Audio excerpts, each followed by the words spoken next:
लोगों का पागल बनाया जा रहा है ये बोल करके आपका लोकतंत्र है साहब, आप लोगों को चुनते हो। घंटा लोगों को, नेता को पार्टी चूज करती है भाई। जनता का काम केवल एक है, वोट दो, ऐसी तैसी कराओ। भाई पद्मश्री सुरेंद्र शर्मा साहब की 4 लाइनें बोलता हूं, वो बड़ी शानदार लाइनें बोलते हैं कि कोई फर्क नहीं पड़ता देश का राजा राम है या रावण है, जनता तो बेचारी सीता है। अगर रावण राजा हुआ तो वनवास से चोरी कर दी जाएगी, और अगर राम राजा हुए तो भैया अग्नि परीक्षा देनी पड़ेगी। और कोई फर्क नहीं पड़ता देश का राजा पांडव है या कौरव है।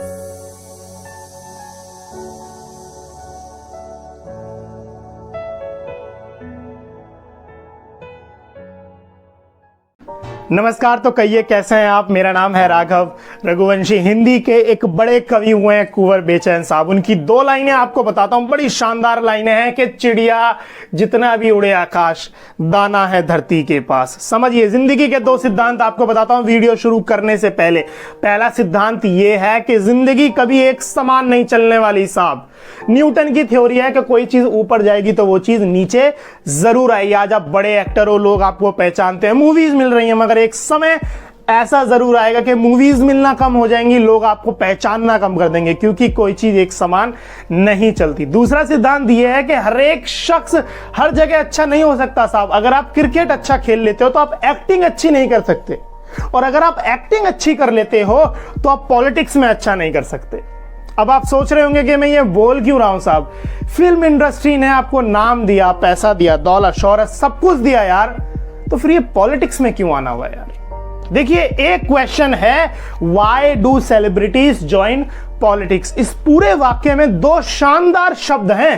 पहला है पॉलिटिक्स, दूसरा है सेलिब्रिटी। सबसे पहले समझते हैं सेलिब्रिटी वर्ड है क्या साहब। स्क्रीन पे आपको दिख रहा है, सेलिब्रिटी ऐसा शख्स होता है जो लोगों को एंटरटेन करता है, जो लोगों की अटेंशन अपनी ओर खींचता है। वो कोई भी हो सकता है यार, वो स्पोर्ट्स वाला बंदा भी हो सकता है, वो फिल्म इंडस्ट्री का बंदा भी हो सकता है। दूसरा शब्द है पॉलिटिक्स। पॉलिटिक्स क्या है भाई, ये राजनीति शब्द क्या है। देखो, पॉलिटिक्स समाज की प्रॉब्लम्स को सॉल्व करने की कला, यही राजनीति है सच बताऊं तो। इस पूरी वीडियो में 5 क्वेश्चन पे आज हम बात करने वाले हैं। पहला क्वेश्चन तो ये है कि राजनीति ज्वाइन करने के लिए क्या क्वालिटीज होनी चाहिए, कैसे राजनीति ज्वाइन करें।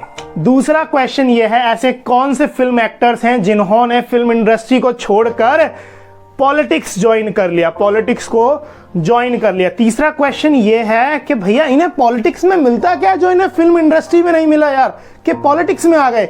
चौथा क्वेश्चन ये है कि why do celebrities join politics यार, कि ये लोग पॉलिटिक्स ज्वाइन करते क्यों हैं। और आखिरी का क्वेश्चन ये है, अच्छी बात है ज्वाइन करिए, मगर देश की जनता के लिए आप क्या कर रहे हो ये बताइए। पॉलिटिक्स में तो आ गए, केवल अपनी जेब भरने के लिए आए हो या जनता के लिए आए हो, क्योंकि लोकतंत्र तो यही बोलता है।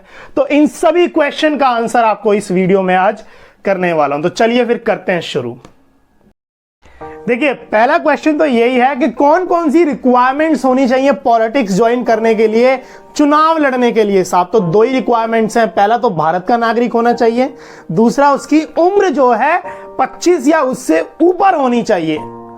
एक चीज दिमाग में बड़ा खलती है साहब, एजुकेशन का क्या एजुकेशन रिक्वायर्ड नहीं है पॉलिटिक्स ज्वाइन करने के लिए। एक छोटी सी गवर्नमेंट जॉब करने के लिए, गवर्नमेंट जॉब लेने के लिए शख्स को 12वीं पास या ग्रेजुएट होना पड़ता है। तो क्या पॉलिटिक्स, देखिए पॉलिटिक्स में ऐसे भी लोग हैं साहब जो 8वीं फेल, 9वीं फेल, 10वीं फेल हैं और एमपी बने हुए हैं। स्क्रीन पे आपको देखिए, देश की सरकार ये बोल रही है कि एजुकेट होना चाहिए शख्स, लिटरेसी कम करेंगे, मगर वहां के लोग खुद ही एजुकेट नहीं है साहब। बड़ा चिंता का विषय है। दूसरा क्वेश्चन ये है कि कौन कौन से सेलिब्रिटीज हैं जिन्होंने फिल्म इंडस्ट्री को छोड़ दिया। छोड़ा नहीं है, वहां पे कम दिख रहे हैं, पॉलिटिक्स में आ गए। देखिए, अगर मैं एक एक करके नाम बोलने लगूंगा ना तो शाम हो जाएगी। स्क्रीन पे आपको फोटोज आ रहे हैं ना, तो ये लोग ऐसे हैं जिन्होंने फिल्म इंडस्ट्री को छोड़ दिया या वहां पे काम करना कम कर दिया और पॉलिटिक्स में आ गए। इसका बड़ा रीजन आपको बताने वाला हूं साहब, इसका बड़ा रीजन आपको बताने वाला हूं। समझिए जरा, एक चीज समझिए। देखिए, कोई भी पॉलिटिशियन फिल्म इंडस्ट्री में जाता है क्या? नहीं जाएगा। क्यों? क्योंकि फिल्म इंडस्ट्री में जाने के लिए आपको एक्टिंग आनी चाहिए साहब। अगर आप चले गए तो नहीं चलोगे वहां पे, लोग आपको पसंद ही नहीं करेंगे। वहां की नॉलेज आपको होनी चाहिए। मगर अब समझिए, एक्टर्स पॉलिटिक्स में आ रहे हैं, नॉलेज है या नहीं, बट आ गए, देश को संभालेंगे साहब। नॉलेज है नहीं पॉलिटिक्स की, आ गए। ये इस देश की विडंबना है साहब। शायद यही एक कारण है मैं कहूं कि देश विकसित नहीं हो पा रहा है। कोई भी आए जा रहा है पॉलिटिक्स में, फेमस है, लोग पसंद करते हैं, बुला लो पॉलिटिक्स में, बन जाता है एमपी साहब। इस देश की विडंबना है साहब। तीसरा क्वेश्चन ये है कि इन्हें पॉलिटिक्स में मिलता क्या है साहब। देखो, अगर आप चुनाव जीते, आप एमपी बन गए, आपको सैलरी दी जाती है 50 से 80 हजार रुपए, आपको ट्रैवल का अलाउंस मिलता है, आपको टेलीफोन अलाउंस मिलता है, आपको हेल्थ का अलाउंस मिलता है, आपकी फैमिली को सपोर्ट मिलता है, और आपको एक बंगला दिया जाता है साहब। फिल्म इंडस्ट्री में आप काम कर रहे थे, मूवी कर रहे थे, तब पैसा मिल रहा था। मूवी मिलना बंद हो गई, पैसा मिलना बंद हो गया, है ना। बट पॉलिटिक्स में क्या है, आप एमपी बने हुए हो, आप काम कर नहीं रहे हो, आपको पैसा तो मिल ही रहा है, आपको पैसा तो मिल ही रहा है। चौथा क्वेश्चन का आंसर यही है कि why do celebrities join politics. भैया क्यों ज्वाइन कर रहे हैं? देखिए, अगर आप फिल्म इंडस्ट्री में अच्छा कर रहे होते, अगर आपको मूवीज मिल रही होती, अगर आप फेमस हो जाए, फेमस तो आप हैं, अगर आपको बहुत सारी मूवीज मिल रही होती, तो क्या आप ज्वाइन करते पॉलिटिक्स? ये जो स्क्रीन पे अभी आपने फोटोज देखी थी ना सेलिब्रिटीज की, ये वही लोग हैं जिनका प्रचार, जिसका वर्चस्व कम हो गया फिल्म इंडस्ट्री से। ठीक है, हर एक शख्स मरते दम तक साहब ये चाहता है कि मेरा नाम हो, मेरी दौलत हो, मेरे पास शोहरत हो, क्षमा करें। पॉलिटिक्स वाले बड़े चालाक हैं साहब। एक ऐसे एक्टर को उठा लिया जिन्हें लगता है, पॉलिटिक्स वालों को लगता है अरे यार ये एक्टर बड़ा अच्छा है, ये लोग इसे जानते भी हैं, ये चुनाव जीत सकता है, इसे हमें अपनी पार्टी में बुला लेते हैं। यही तो चल रहा है साहब, यही चल रहा है साहब। समझिए, देश की जनता के लिए ये पॉलिटिक्स और पॉलिटिशियन जो एक्टर भर्ती हो रहे हैं ना साहब, ये क्या कर रहे हैं देश की जनता के लिए। देखिए, रोटी कपड़ा मकान, इन पे बात नहीं करने वाला। मैं बात करूंगा केवल कितने ऐसे लोग हैं जो भूखे सोते हैं भाई देश में। कितने ऐसे लोग हैं, 19 करोड़ लोग जो हैं देश में भूखे सो रहे हैं साहब। और कितने बेरोजगार हैं आपको जानते हैं? लॉकडाउन में करीबन 122 मिलियन लोगों की जॉब चली गई साहब। ये इस देश की विडंबना है। आप समझिए, आप पॉलिटिक्स में आ गए, देश के लिए क्या कर रहे हो यार? आप जनता के लिए क्या कर रहे हो?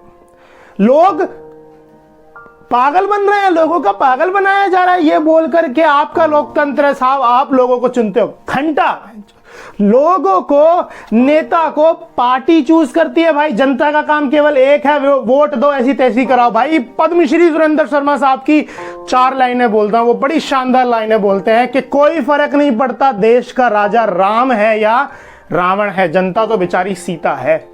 अगर रावण राजा हुआ तो वनवास से चोरी कर दी जाएगी, और अगर राम राजा हुए तो भैया अग्नि परीक्षा देनी पड़ेगी। और कोई फर्क नहीं पड़ता देश का राजा पांडव है या कौरव है, जनता तो बेचारी द्रौपदी है। अगर कौरव हुई तो क्या करना पड़ेगा? कौरवों ने क्या किया था यार?